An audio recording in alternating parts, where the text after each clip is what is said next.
Hello, সবাই শুনতে পাচ্ছ?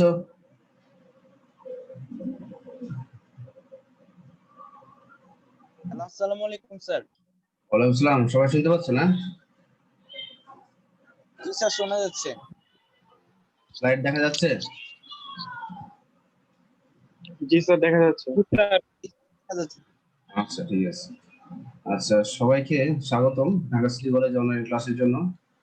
সবাই ভালো আছে আল্লাহর রহমতে? আলহামদুলিল্লাহ স্যার, ভালো আছি। আপনি কেমন আছেন? আছি আলহামদুলিল্লাহ। আচ্ছা, ক্লাস শুরু করছি তাহলে। আজকের অনলাইন ক্লাস করেছিল নাই, আমি ডক্টর মোহাম্মদ মাহবুব হাসান, সহযোগী অধ্যাপক, ঢাকা সিটি কলেজ জীববিজ্ঞান বিভাগ। আজকের আলোচ্য টপিক গুলো কোষ ও এর প্রকারভেদ, কোষের বিভিন্ন অংশ, প্রোটোপ্লাস্ট, প্রোটোপ্লাজম পরিচিতি, সাইটোপ্লাজম ও এর কাজ, কোষস্থ নির্জীব বস্তু। আজকের লেকচার তৈরিতে ঢাকা সিটি কলেজের জীববিজ্ঞান বিভাগে যে সকল সহকর্মী সহায়তা করেছেন তাদের সবাইকে কৃতজ্ঞতা প্রকাশ করছি। এবং যে সমস্ত লেখকের বই আমরা অনুসরণ করেছি বা ফলো করেছি সেটা হলো হাসান বুক হাউসের জীববিজ্ঞান প্রথম পত্র, কাজল ব্রাদার্স লিমিটেডের জীববিজ্ঞান প্রথম পত্র, মুবিন পাবলিকেশনসের জীববিজ্ঞান প্রথম পত্র, গাজী পাবলিশার্সের জীববিজ্ঞান প্রথম পত্র। এবার আমরা আজকের টপিকসে আসবো। আজকের টপিক ছিল কোষ ও এর প্রকারভেদ। আমরা সবাই জানি যে কোষের সংজ্ঞাটা কি। জীবদেহের গঠন ও কাজের একককে কোষ বলা হয়। সাইটোলজি বা কোষবিদ্যা জীববিজ্ঞানের যে শাখায় কোষের প্রকারভেদ, অঙ্গাণুর ভৌত ও রাসায়নিক গঠন, কোষের বিভাজন, বিকাশ, জৈবিক কার্যাবলী, বৃদ্ধি ইত্যাদি সম্পর্কে আলোচনা করা হয়, তাকে কোষবিদ্যা বা সাইটোলজি বলা হয়। কোষের প্রকারভেদ। কোষের প্রকারভেদ আমরা এরকম তিনটি ভিত্তির উপরে নির্ভর করে এই প্রকারভেদ করতেছি। প্রথমটা হলো সারবৃত্তীয় কাজের ভিত্তিতে। সারবৃত্তীয় কাজের ভিত্তিতে কোষ দুই ধরনের হয়, একটা হলো দেহকোষ আর আরেকটা হলো জনকোষ বা গ্যামেট। দেহকোষ জীবদেহের অঙ্গ ও অঙ্গ গঠনকারী কোষকে দেহকোষ বলা হয়, অর্থাৎ যে সমস্ত কোষ দেহের অঙ্গ ও অঙ্গতন্ত্র গঠন করে তাকে আমরা বলবো দেহকোষ। যেমন উচ্চ শ্রেণীর জীবের দেহকোষ সাধারণত ডিপ্লয়েড সংখ্যক ক্রোমোজোম থাকে। উদ্ভিদের মূল, কাণ্ড, পাতার কোষ, প্রাণীদের রক্তকণিকা, স্নায়ুকোষ ইত্যাদি দেহকোষের উদাহরণ। জনন কোষ বা গ্যামিট যৌন প্রজননের জন্য ডিপ্লয়েড জীবে জনন মাতৃকোষ মায়োসিস প্রক্রিয়ায় উৎপন্ন হ্যাপ্লয়েড কোষকে জনন কোষ বলা হয়। শুক্রাণু ও ডিম্বাণু হলো জনন কোষের উদাহরণ। আচ্ছা, একটা কোশ্চেন করি, বলতো মায়োসিস কোষ বিভাজন কোন কোষে ঘটে? মায়োসিস কোষ বিভাজন কোন কোষে ঘটে? জননমাতৃ কোষ। স্যার জননমাতৃ কোষ। হ্যাঁ, ঠিক আছে, জননমাতৃ কোষ। হ্যাঁ, ক্লাসে হয়তো এটা পড়ানোর আগে যদি জিজ্ঞাসা করতাম, জননমাতৃ কোষ স্যার, এটা পড়ানোর আগে জিজ্ঞাসা করলে হয়তো অ্যান্সার পেতাম জনন কোষ। অনেকেই বলতো জনন কোষ থেকে। তো যাই হোক, এটা হবে আসলে জনন মাতৃকোষ। জনন মাতৃকোষ হলো একটা ডিপ্লয়েড কোষ, আর হ্যাপ্লয়েড কোষে কিন্তু মায়োসিস হয় না, ডিপ্লয়েড কোষেই মায়োসিস হয়।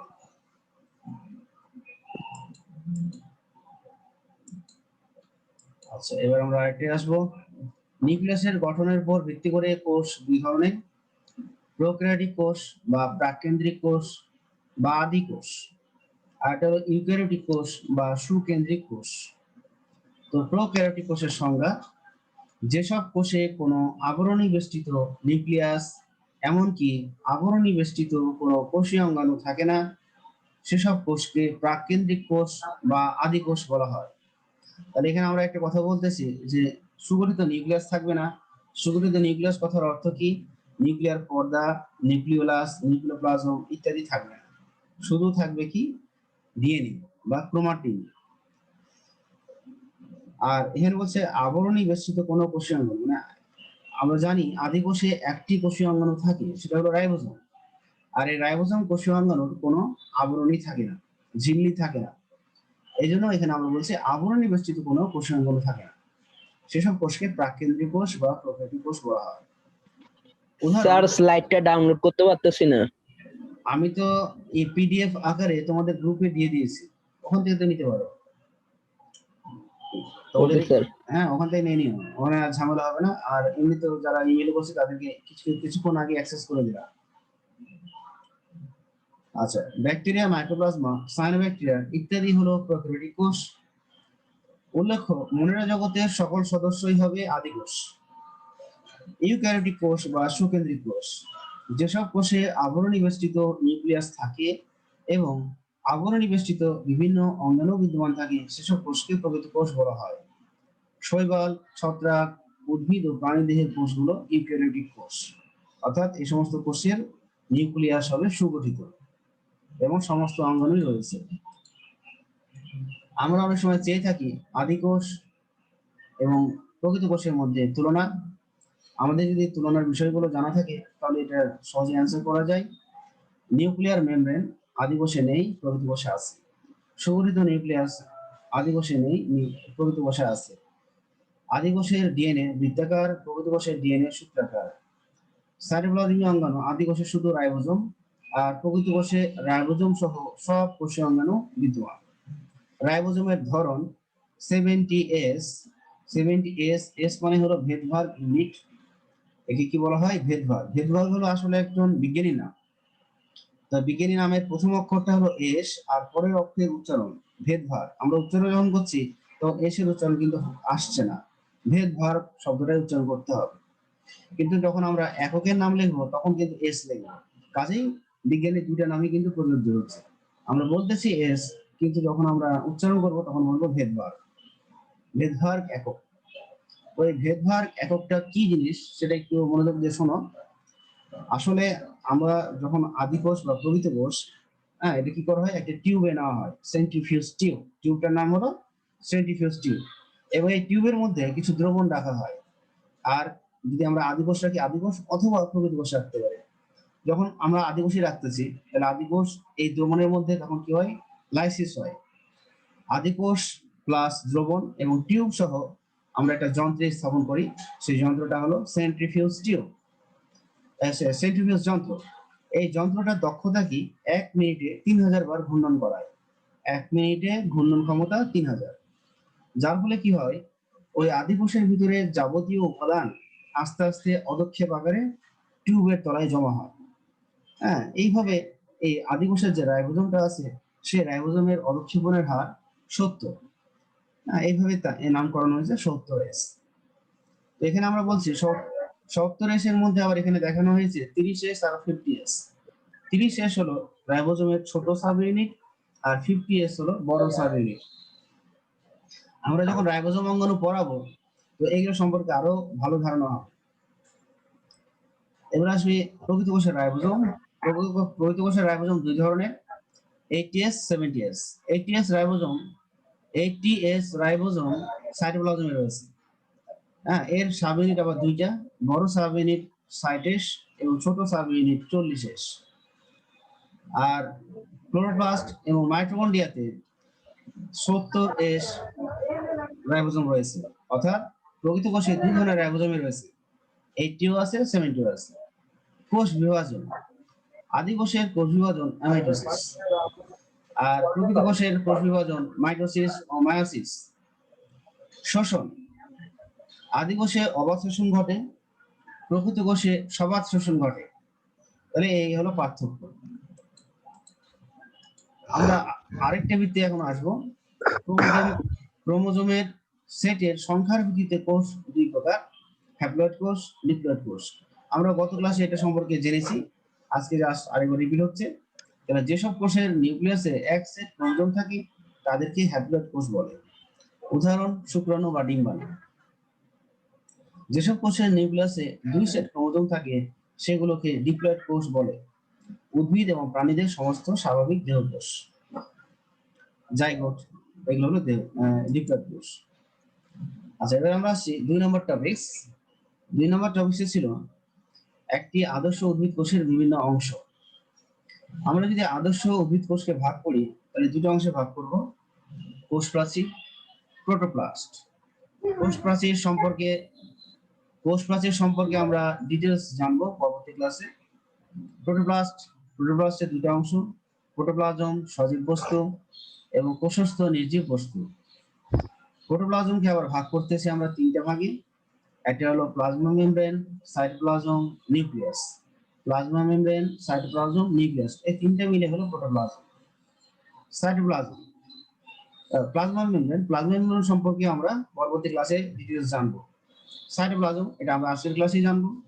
সাইটোপ্লাজমের দুটো অংশ, সাইটোসোল বা মাতৃকা, সাইটোপ্লাজমীয় অঙ্গাণু। অঙ্গাণুগুলোর মধ্যে আমরা দেখতে পাচ্ছি প্লাস্টিড, মাইটোকন্ড্রিয়া, গোলগি বস্তু, রাইবোজোম, লাইসোজোম, এন্ডোপ্লাজমিক জালিকা, মাইক্রোবডিস, পারঅক্সিজোম, লাইঅক্সিজোম, স্ফেরোজোম ও সাইটোস্কেলেটন, মাইক্রোটিবিউলস, মাইক্রোফিলামেন্ট, ইন্টারমিডিয়েট ফিলামেন্ট, এগুলো সবই অঙ্গাণু। নিউক্লিয়াসের 4টা অংশ, নিউক্লিয়ার পর্দা, নিউক্লিওপ্লাজম, নিউক্লিওলাস, ক্রোমাটিন। এবার আমরা আসছি কোষস্থ নির্জীব বস্তুর দিকে। এখানে আমরা 3টা ভাগে ভাগ করেছি, সঞ্চিত পদার্থ, মিশ্রিত পদার্থ, বর্জ্য পদার্থ। তাহলে আমরা আজকে পড়বো প্রোটোপ্লাস্ট সম্পর্কে আমরা জানবো। প্রোটোপ্লাস্টের মধ্যে আমরা জানবো সাইটোপ্লাজম সম্পর্কে, আর প্রোটোপ্লাজম সম্পর্কে সংক্ষেপে জানবো, কোষস্থ নির্জীব বস্তু সম্পর্কেও জানবো। আচ্ছা, এবার আমরা একটা আদর্শ কোষের ছবি দেখে নিই। এটা তোমরা সবাই বাসায় প্র্যাকটিস করবা, আদর্শ উদ্ভিদ কোষ। আমরা সবাই চুপ থাকি। তাহলে এটা একটা আদর্শ উদ্ভিদ কোষের চিত্র। এখানে প্রথমে খেয়াল করো, এই যে কোষ প্রাচীরের এখানে একটা ফাঁকা অংশ, এই ফাঁকা অংশটাকে আমরা বলছি কোপ। এখানে প্রাইমারি প্রাচীর, সেকেন্ডারি প্রাচীর এগুলো থাকবে না। হ্যাঁ, আমরা কোষ প্রাচীরের এই জিনিসগুলো বুঝবো। এটা হলো মাইটোকন্ড্রিয়া, এটা হলো মাইটোকন্ড্রিয়ন, এটা হলো এন্ডোপ্লাজমিক জালিকা, মসৃণ, কারণ এখানে রাইবোজোম নাই। যদি রাইবোজোম যুক্ত থাকতো তাহলে হতো অমসৃণ। সবাইকে মিউট করে দেন,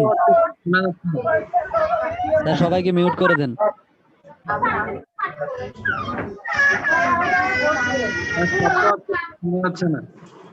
স্যার সবাইকে মিউট করে দিন স্যার। আচ্ছা,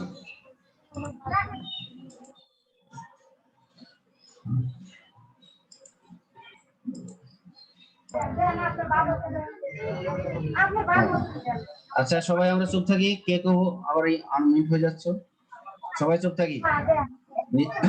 মিউট অন করেছি। আচ্ছা সবাই একটু মনোযোগী হও আবার। তাহলে এখানে খেয়াল করো, এটা হলো মাইটোকন্ড্রিয়ানের ছবি, এটা হলো মসৃণ এন্ডোপ্লাজমিক রেটিকুলাম, আর এই এন্ডোপ্লাজমিক জালিকা এরা রাইবোজোম যুক্ত আছে, এই জন্য এটাকে আমরা বলছি অমসৃণ endoplasmic reticulum. Nucleolus, chromatin, nucleolus, হ্যাঁ এটা হলো নিউক্লিওলাস, এটা হলো ক্রোমাটিন, তারপর নিউক্লিওপ্লাজম, নিউক্লিয়ার পর্দা, এই 4টে নিউক্লিয়াসের অংশ। সাইটোসোল, এখানে আমরা দেখতে পাচ্ছি সাইটোসোল কার বাইরে আছে? নিউক্লিয়াসের বাইরে আছে, আবার কোষঝিল্লি দ্বারা আবৃত। এটা হলো মাতৃকা, এটা হলো গোলগি বডি, এটা হলো পিনোসাইটিক ফুসকা, এটা কোষ গহ্বর। উদ্ভিদের কোষ গহ্বর কিন্তু বড় হয়, যার কারণে নিউক্লিয়াস পরিধির দিকে সরে যায়। লাইসোজোম, এটা হলো ক্লোরোপ্লাস্ট, মাইক্রোটিবিউলস, আর এটা হলো খয়েরি বর্ণের, এটা হলো প্লাজমা মেমব্রেন বা কোষঝিল্লি।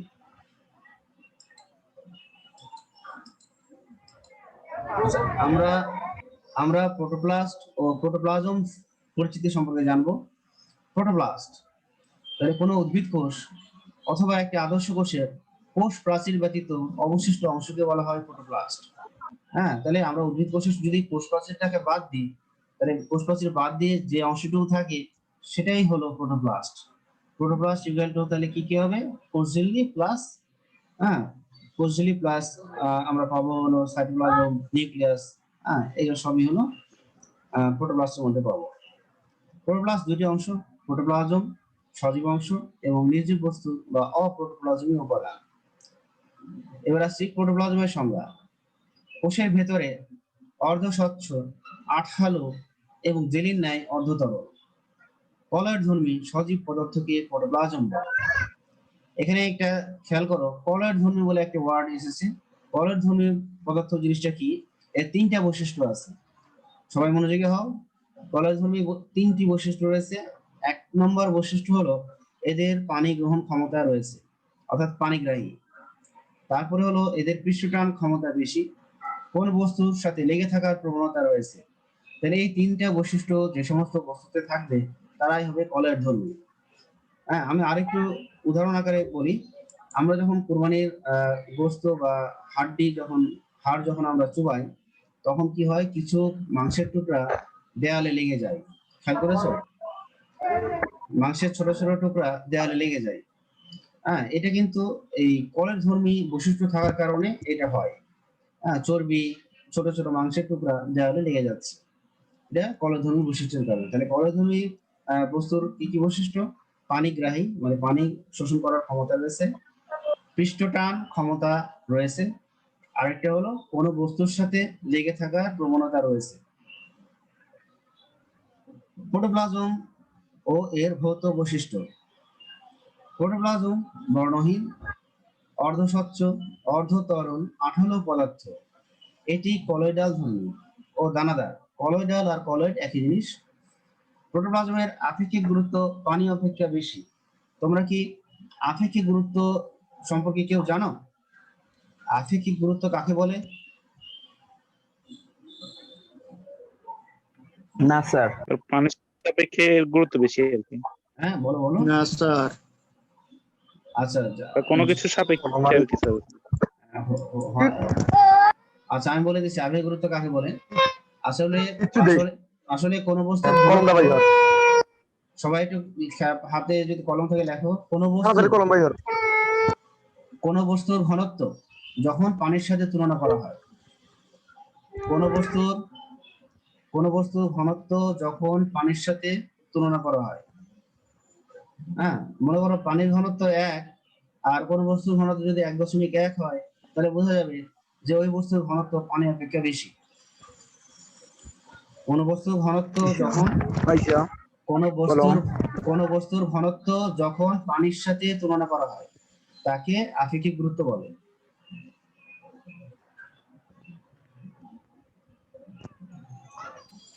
আচ্ছা আচ্ছা, এবার আসি আমরা উত্তাপ, অ্যাসিড ও অ্যালকোহলের প্রভাবে প্রোটোপ্লাজম জমাট বাঁধে।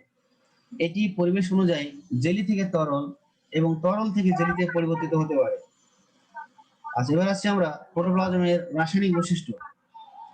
রাসায়নিকভাবে প্রোটোপ্লাজম জৈব ও অজৈব পদার্থ রয়েছে। এতে অধিক পরিমাণে পানি রয়েছে। অজৈব পদার্থের মধ্যে সবচেয়ে বেশি থাকবে পানি। এছাড়াও অজৈব পদার্থের মধ্যে থাকবে oxygen, hydrogen, nitrogen, carbon, copper, zinc, sodium, potassium, calcium, magnesium, iron, sulphur. আর জৈব পদার্থের মধ্যে সবচেয়ে বেশি থাকবে আমিষ। এছাড়া তারপরে থাকবে হলো শর্করা, লিপিড, ভিটামিন। তাহলে এই ছিল প্রোটোপ্লাজমের রাসায়নিক বৈশিষ্ট্য। প্রোটোপ্লাজমের জৈবিক বৈশিষ্ট্য।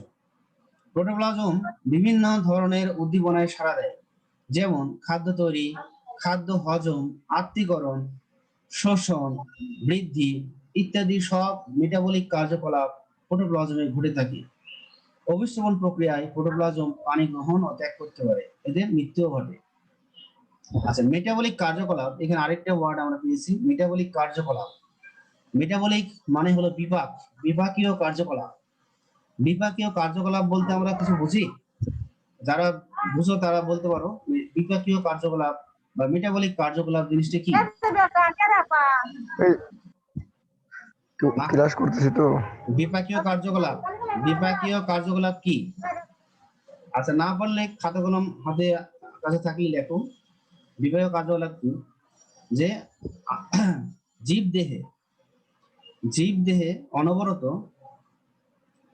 দেহে অনবরত ভাঙ্গা ও গড়ার কাজ চলতে থাকে। জীব দেহে অনবরত ভাঙ্গা ও গড়ার কাজ চলতে থাকে, একে বিপাকীয় কার্যকলাপ বলে। ঠিক আছে, জীব দেহে অনবরত ভাঙ্গা ও গড়ার কাজ চলতে থাকে, একে বিপাকীয় কার্যকলাপ বলে। তাহলে মেটাবলিজম, হ্যাঁ, বিপাকের ইংলিশ টার্ম হলো মেটাবলিজম। মেটাবলিজম ইকুয়াল টু হলো দুইটা ওয়ার্ড, একটা হলো অ্যানাবলিজম মানে কোনো কিছু তৈরি করা, আরেকটা হচ্ছে ক্যাটাবলিজম। ক্যাটাবলিজম মানে কোনো জিনিস ভেঙে ফেলা। তাহলে মেটাবলিজম মানে হলো অ্যানাবলিজম মানে হলো করা, আর ক্যাটাবলিজম মানে হলো ভাঙা। ঠিক আছে, যেমন আমাদের আমাদের রক্তে যদি গ্লুকোজ বেশি হয়ে যায়, তখন এই গ্লুকোজ গ্লাইকোজেন আকারে আমাদের যকৃতে জমা হয়, এটা হলো করা। বুঝতেছ? আমি আবার বলতেছি উদাহরণ হিসেবে, আমাদের রক্তে যখন গ্লুকোজ বেড়ে যায়, তখন এই গ্লুকোজ গ্লাইকোজেন আকারে জমা হয় যকৃতে, তাহলে এটা হলো একটা করার কাজ। আবার যখন আমরা অনাহারে থাকবো, হ্যাঁ, আমরা যখন খাদ্য পাবো না, আমরা যখন রোজা থাকবো, তখন কি হয়, এই সঞ্চিত গ্লাইকোজেন ভেঙে যায়। সঞ্চিত গ্লাইকোজেন ভেঙে গিয়ে আবার রক্তে গ্লুকোজের পরিমাণ বাড়িয়ে দেয়, এটা হলো আবার ভাঙার কাজ। এখানে গ্লাইকোজেন ভেঙে গ্লুকোজে পরিণত হচ্ছে। তাহলে আমাদের দেহেই কিন্তু এই প্রক্রিয়াগুলো ঘটছে, কখনো কোনো বস্তু তৈরি হচ্ছে, আবার কখনো কোনো বস্তু ভেঙে যাচ্ছে।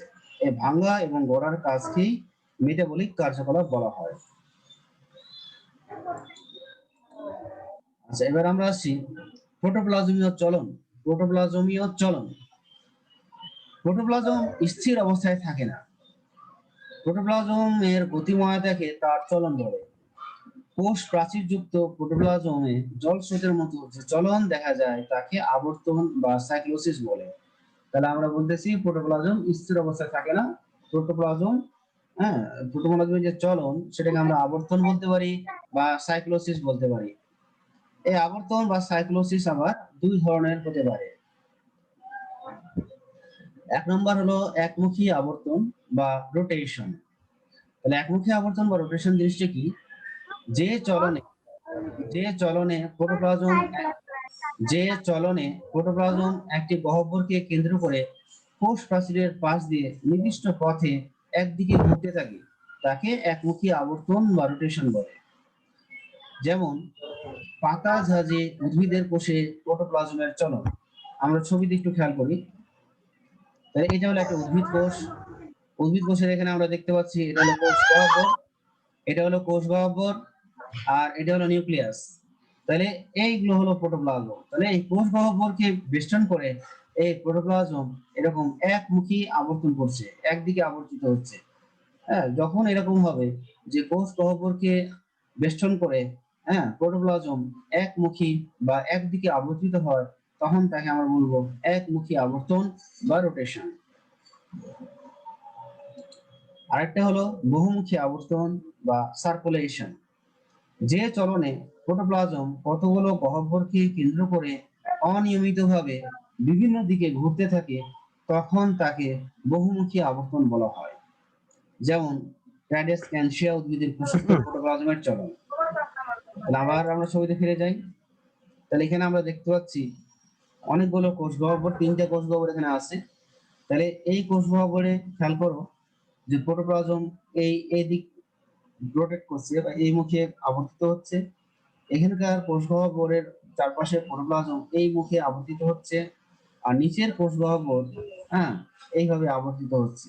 তাহলে যখন কোষ গহ্বর অনেকগুলো থাকবে, তখন প্রোটোপ্লাজম, হ্যাঁ, বিভিন্ন মুখে আবর্তিত হতে পারে। আর এই ধরনের আবর্তনকে তখন বলবো বহুমুখী আবর্তন বা সার্কুলেশন। আচ্ছা, এখানে তাহলে আমরা দেখতে পাচ্ছি কোষ গহ্বরের ঝিল্লি বা কোষ গহ্বরের যে আবরণটা আমরা দেখতে পাচ্ছি, এই ঝিল্লি বা আবরণীর নাম কেউ বলতে পারবা? কোষ গহ্বরের আবরণী বা ঝিল্লির নামটা কি? কারো জানা আছে? কোষ গহ্বরের আবরণী বা ঝিল্লির নাম? কারো জানা নাই? হ্যালো, কোষ গহ্বরের আবরণী বা স্যার ঝিল্লি। মনে পড়ছে না। আচ্ছা, মনে পড়ছে না? কোষ গহ্বর বা কোষ গহ্বরের আবরণী বা ঝিল্লির নামটা হলো টনোপ্লাস্ট। ট দন্ত নয় করে নো, টন, কয় লয় আকার, দন্তস্বরে ট, টনোপ্লাস্ট। হ্যাঁ, সবাই লিখে রাখো, কোষ গহ্বরের ঝিল্লির নাম টনোপ্লাস্ট।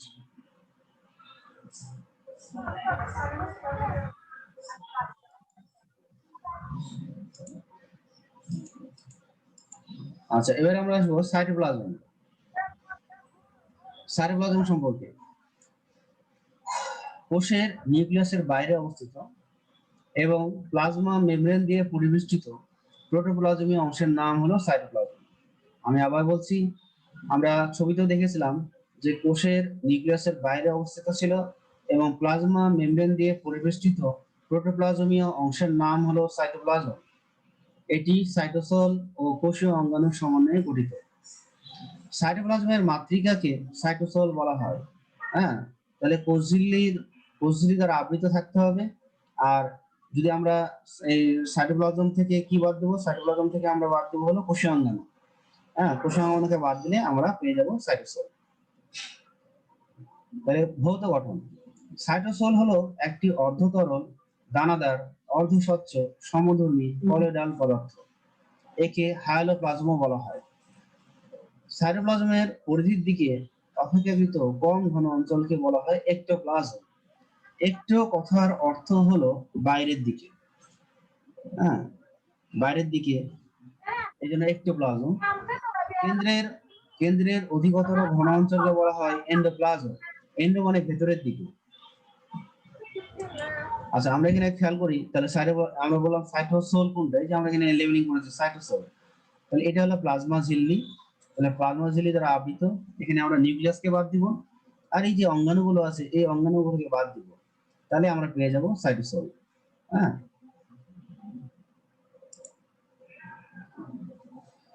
সাইটোপ্লাজমের কাজ: বিভিন্ন কোষীয় অঙ্গাণুকে ধারণ করা, কতিপয় জৈবিক কাজে অংশগ্রহণ করা, কোষের অম্লত্ব ও ক্ষারত্ব নিয়ন্ত্রণ করা, আবর্তনের মাধ্যমে কোষীয় অঙ্গাণুগুলোকে নড়াচড়ায় সাহায্য করা। ওই যে আমরা একটু আগে আবর্তন জানলাম, হ্যাঁ, একমুখী আবর্তন, বহুমুখী আবর্তন। এই আবর্তনগুলোই হয় যে অঙ্গাণুগুলো যাতে নড়াচড়া করে। পরিবেশের উত্তেজনায় সাড়া দেওয়া, রেশন প্রক্রিয়ায় উৎপন্ন বর্জ্য পদার্থ নিষ্কাশনে সাহায্য করা। এই ছিল সাইটোপ্লাজম। এবার আসছি আমরা কোষস্থ নির্জীব বস্তুসমূহ। আমাদের দেহে আসলে, হ্যাঁ, উদ্ভিদ দেহে বা প্রাণী দেহে অনবরত কি হয় যে রাসায়নিক বিক্রিয়া ঘটতে থাকে।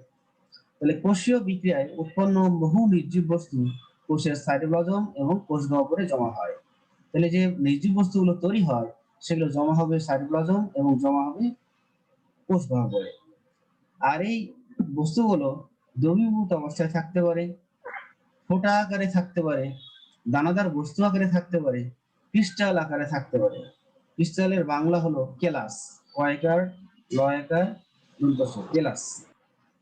কেলাস হিসেবে অবস্থান করতে পারে। নির্জীব এই বস্তুগুলো প্রধানত 3 প্রকারের হয়: সঞ্চিত পদার্থ, নিঃসৃত পদার্থ, বর্জ্য পদার্থ। আমরা যদি সঞ্চিত পদার্থের দিকে তাকাই, তাহলে আমরা এখানে দেখতে পাবো কোষের প্রধান সঞ্চিত পদার্থ হলো শর্করা বা কার্বোহাইড্রেট। আমরা নিশ্চয় জানি যে উদ্ভিদ কোষের সঞ্চিত খাদ্যের নাম কি। উদ্ভিদ কোষের সঞ্চিত খাদ্যের নাম কারো জানা থাকলে একটু রেসপন্স করো। উদ্ভিদ কোষের সঞ্চিত খাদ্যের নাম কারো জানা থাকলে রেসপন্স করো। কোষরস, কোষরস। স্টার্চ যারা বলেছো তাদের অ্যানসার, স্টার্চ যারা বলেছো তাদের অ্যানসার ঠিক। আর প্রাণী কোষের সঞ্চিত খাদ্যের নাম কি? প্রাণী কোষের সঞ্চিত গ্লুকোজ। গ্লাইকোজেন। প্রাণী কোষের সঞ্চিত খাদ্যের নাম গ্লাইকোজেন। আচ্ছা, এবার আমরা আসি, তাহলে এখানে আমরা দেখতে পাচ্ছি যে আমরা বলতেছি যে প্রধান সঞ্চিত পদার্থ হলো শর্করা। এছাড়াও কোনো কোনো উদ্ভিদে আমরা দেখতে পাবো আমিষ আছে, চর্বি আছে, এগুলো সঞ্চিত খাদ্য হিসেবে থাকতে পারে। দ্রবণীয় শর্করার মধ্যে থাকে গ্লুকোজ, চিনি ও ইনোলিন।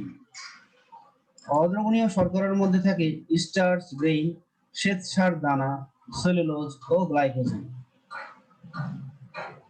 নিঃসৃত পদার্থ, প্রধান প্রধান প্রধান প্রধান নিঃসৃত পদার্থগুলো হলো পিগমেন্ট। পিগমেন্ট মানে হলো রঞ্জক।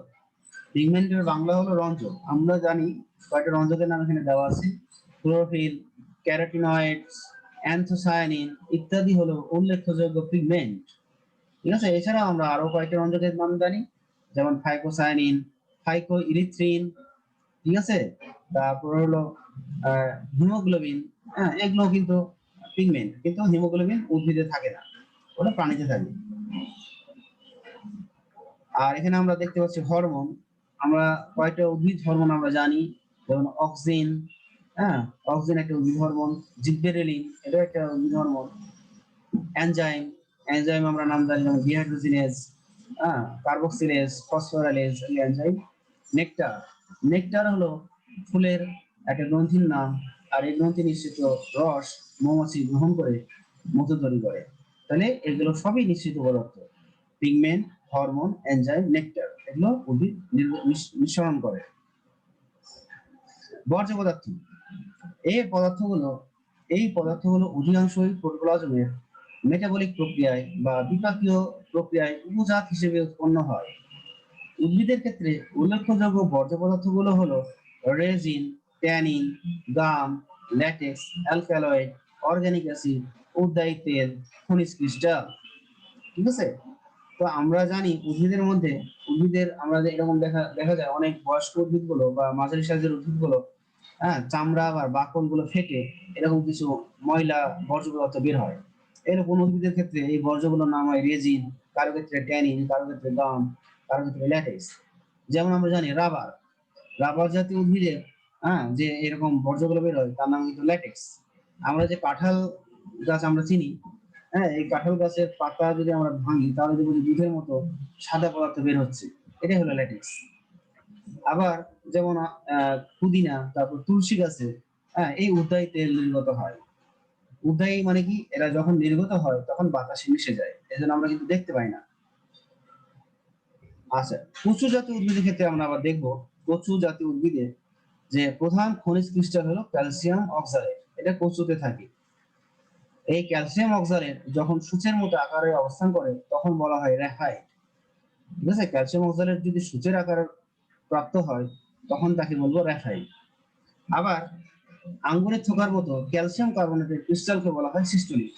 তাহলে কচু উদ্ভিদে আমরা দেখতে পাচ্ছি ক্যালসিয়াম অক্সালেট, আবার সিস্টোলিট। ক্যালসিয়াম অক্সালেট হলো যখন সূচের মতো থাকবে তখন তাকে বলবো র্যাফাইট, আর ক্যালসিয়াম কার্বনেট যখন আঙ্গুরের থোকার মতো থাকবে তখন বলবো সিস্টোলিট। তাহলে এই ছিল হলো বর্জ্য পদার্থ। আচ্ছা, এবার আমরা আসি কোষীয় অঙ্গাণু সম্পর্কে জেনে নিই। কোষীয় অঙ্গাণু, তাহলে কোষীয় অঙ্গাণুর বৈশিষ্ট্যগুলো কি? কোষের সাইটোপ্লাজমস্থ মানে সাইটোপ্লাজমের ভিতরে, কোষের সাইটোপ্লাজমের ভিতরে নির্দিষ্ট আকৃতির বা নির্দিষ্ট আকারের সজীব নির্দিষ্ট কাজ বিশিষ্ট অঙ্গাণুকে কোষীয় অঙ্গাণু বলে। তাহলে কোষীয় অঙ্গাণুর বৈশিষ্ট্য কয়টা? অবশ্যই সাইটোপ্লাজমের ভিতরে থাকতে হবে, নির্দিষ্ট আকৃতির হতে হবে, সজীব হতে হবে, নির্দিষ্ট কাজ বিশিষ্ট অঙ্গাণুকে আমরা কোষীয় অঙ্গাণু বলবো। হ্যাঁ, এই সমস্ত বৈশিষ্ট্য থাকলে তাকে আমরা বলবো কোষীয় অঙ্গাণু। ঝিল্লির উপর নির্ভর করে কোষীয় অঙ্গাণুকে দুই ভাগে ভাগ করা যায়। একটা হলো ঝিল্লিযুক্ত কোষীয় অঙ্গাণু, আর একটা হলো ঝিল্লিবিহীন কোষীয় অঙ্গাণু। আমরা যখন উদ্ভিদ কোষে যখন আউটলাইন পড়ছিলাম তখন অনেকগুলো কোষীয় অঙ্গাণুর নাম দেখেছিলাম, কিন্তু আমরা জানতাম না যে কোনগুলো ঝিল্লিযুক্ত আর কোনগুলো ঝিল্লিবিহীন। তো এই অঙ্গাণুগুলো মনে রাখার জন্য আমি একটা ছন্দ বলেছি। ছন্দটা এরকম: মেয়েটি এবার ভালো ভালো গয়না লকেট পেল। এখানকার মেয়েটির এম ফর হলো মাইটোকন্ড্রিয়ন। মাইটোকন্ড্রিয়নকে কি বলা হয়? Power house. কেউ কেউ বলতে পারবা পাওয়ার হাউস মানে কি? পাওয়ার হাউস মানে কি? মাইটোকন্ড্রিয়াকে পাওয়ার হাউস কেন বলা এখানে হয়? শক্তি, হ্যাঁ, শক্তি উৎপন্ন করে। এখানে শক্তি সঞ্চয় করে রাখে। ক্রেবস চক্র ইলেকট্রন ট্রান্সপোর্ট সিস্টেমের মাধ্যমে এরা শক্তি উৎপন্ন করে। সেই শক্তির নাম কি? ATP ATP, NADS sir to ATP ATP, NADS to FADS to. আচ্ছা, হ্যাঁ এবার হলো অ্যাডিনোসিন ট্রাইফসফেট। হ্যাঁ এবার হলো এবারের ই মানে হলো এন্ডোপ্লাজমিক রেটিকুলাম বা জালিকা। ভালোর ভি হলো ভ্যাকুয়াল মানে কোষ গহ্বর। ভালোর ভি মানে কোষ গহ্বর, ভ্যাকুয়াল। আবার ভালো ভেসিকলস মানে ছোট রসপূর্ণ গহ্বর। ছোট রসপূর্ণ গহ্বর হলো ভেসিকল। হ্যাঁ, গয়নার জি ফর গোলজি বডিস বা গোলজি দ্রব্য। একে আবার বলা হয় প্যাকেজিং সেন্টার। গোলজি বডিকে প্যাকেজিং সেন্টার বলা হয়। আমরা গোলজি বডি যখন পড়াবো তখন কেন প্যাকেজিং সেন্টার বলা হয় তখন এটা ছবির মাধ্যমে ব্যাখ্যা করে দেবো। জি ফর আরো একটা অঙ্গাণু হয় গ্লাই অক্সিজেন।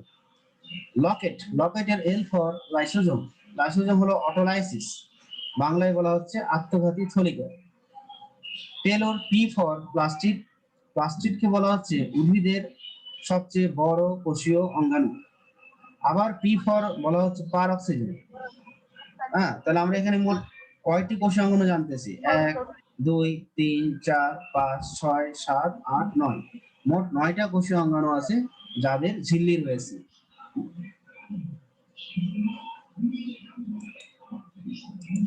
আচ্ছা, এবার আসছি আমরা ঝিল্লিবিহীন কোষীয় অঙ্গাণু। ঝিল্লিবিহীন কোষীয় অঙ্গাণু এটা মনে রাখার জন্য আরো একটা ছন্দ। মেয়েটি মায়ের রাজ্য পেয়ে ইবাদত করল। এখানে মেয়েটির এম মানে হলো মাইক্রোটিবিউলস, এম মানে হলো মাইক্রোফিলামেন্টস, রাজ্যর আর মানে হলো রাইবোজোম। আচ্ছা, রাইবোজোম সম্পর্কে এখানে বলা হচ্ছে রাইবোজোমকে বলা হয় প্রোটিন ফ্যাক্টর। মানে রাইবোজোমে কি তৈরি হয়? প্রোটিন তৈরি হয়। হ্যাঁ, আর এই প্রোটিন তৈরি রাইবোজোমে যে প্রক্রিয়ায় প্রোটিন তৈরি হয় তাকে বলা হয় ট্রান্সলেশন। রাইবোজোমে যে প্রক্রিয়ায় প্রোটিন তৈরি হয় তাকে কি বলা হয়? ট্রান্সলেশন। এবার পেয়ের পি হলো প্রোটিয়াজম, ইবাদতের আই হলো ইন্টারমিডিয়েট ফিলামেন্টস, আর পোরলোর সি হলো সেন্ট্রিওল। তাহলে এইভাবে আমরা ঝিল্লিবিহীন কোষীয় অঙ্গাণু কয়টা পাচ্ছি? 1 2 3 4 5 6। 6টা কোষীয় অঙ্গাণু আছে যারা ঝিল্লিবিহীন। আচ্ছা, এই যে ঝিল্লিবিহীন কোষীয় অঙ্গাণুর মধ্যে একটা কোষীয় অঙ্গাণু আছে যেটা আদি কোষে পাওয়া যায়, আজকেই পড়ালাম। হ্যাঁ, একটা আছে আদি কোষে পাওয়া যায়। বিনয় কিছু বলতে চাও? স্যার সাইটোপ্লাজম আর প্রোটোপ্লাজমের মধ্যে ডিফারেন্সটা কি? সাইটোপ্লাজম আর প্রোটোপ্লাজমের মধ্যে ডিফারেন্স? জি স্যার। হ্যাঁ, প্রোটোপ্লাজমের মধ্যে কি থাকবে? প্রোটোপ্লাজমের মধ্যে থাকবে কোষঝিল্লি। ভালো করে শোনো, প্রোটোপ্লাজমের মধ্যে কি থাকবে? কোষঝিল্লি। কোষ ঝিল্লি। সাইটোপ্লাজম থাকবে, নিউক্লিয়াস থাকবে, ঠিক আছে? আর জি স্যার। এগুলো সবই হলো সজীব বস্তু। আর নিজে বস্তু থাকবে। হ্যাঁ, তাহলে আমরা বলতে পারি সাইটোপ্লাজমকে আমরা প্রোটোপ্লাজম বলতে পারি, কিন্তু প্রোটোপ্লাজমকে সাইটোপ্লাজম বলা যাবে? কারণ প্রোটোপ্লাজমে না স্যার। অন্য কিছু আছে। এবার আসি সাইটোপ্লাজম। তাহলে সাইটোপ্লাজমটা কি? সাইটোপ্লাজমটা হলো কোষঝিল্লি দ্বারা আবৃত থাকতে হবে। কি দ্বারা আবৃত? কোষঝিল্লি দ্বারা আবৃত কোষ ঝিল্লি দ্বারা আবৃত এবং নিউক্লিয়াসের বাইরে। কোষঝিল্লি দ্বারা আবৃত এবং নিউক্লিয়াসের বাইরে যে অর্ধ তরল পদার্থগুলো রয়েছে সেগুলো হলো সাইটোপ্লাজম। সাইটোপ্লাজমের মধ্যে কি থাকবে? সাইটোপ্লাজমের মধ্যে থাকবে সাইটোসোল বা মাতৃকা প্লাস কোষীয় অঙ্গাণু। এখন যেটা পড়ালাম কোষীয় অঙ্গাণু, কোষীয় অঙ্গাণু প্লাস সাইটোসোল ইকুয়াল টু সাইটোপ্লাজম। বুঝছো? জি স্যার। আর স্যার মাতৃকাটা কি স্যার? মাতৃকা হলো বাংলা নাম সাইটোসোলের। সাইটোসোল জিনিসটা কি? সাইটোসোল হলো মাতৃকা। তাহলে সাইটোপ্লাজম থেকে যদি আমি কোষীয় অঙ্গাণুকে বাদ দিয়ে দিই, হ্যাঁ, তাহলে কোষঝিল্লি দ্বারা আবৃত এবং কোষ অঙ্গাণুকে বাদ দিয়ে যে অর্ধতরল পদার্থ রয়েছে তাকে আমরা বলবো সাইটোসোল। ওকে? বা মাতৃকা। Okay sir, thank you. আচ্ছা, ওয়েলকাম। তো আজকে মতো এখানে ক্লাস শেষ, সময় বেশি নাই, 1 মিনিট মতো আছে। তো সবাই ভালো থাকো। তো তোমাদের রেসপন্স করার জন্য ধন্যবাদ। অনেকেই ভালো রেসপন্স করছো, এরকম রেসপন্স করবা। আর বাসায় যেহেতু স্লাইড পেয়ে যাচ্ছ, বাসায় এগুলো করবা। হ্যাঁ, পড়লে কোনো প্রশ্নের উদয় হলে লিখে রাখবা, ওকে স্যার। পরে আমাকে জানাবা। তো সবাই সুস্থ থাকো, ভালো থাকো। Okay sir. Okay sir. হ্যাঁ, আল্লাহ স্যার হাফেজ। আসসালামু আলাইকুম। ওয়ালাইকুম আসসালাম। স্যার ভালো থাকবেন। ওয়ালাইকুম আসসালামু আসসালাম। আলাইকুম স্যার। ওয়ালাইকুম আসসালাম। আসসালামু আলাইকুম।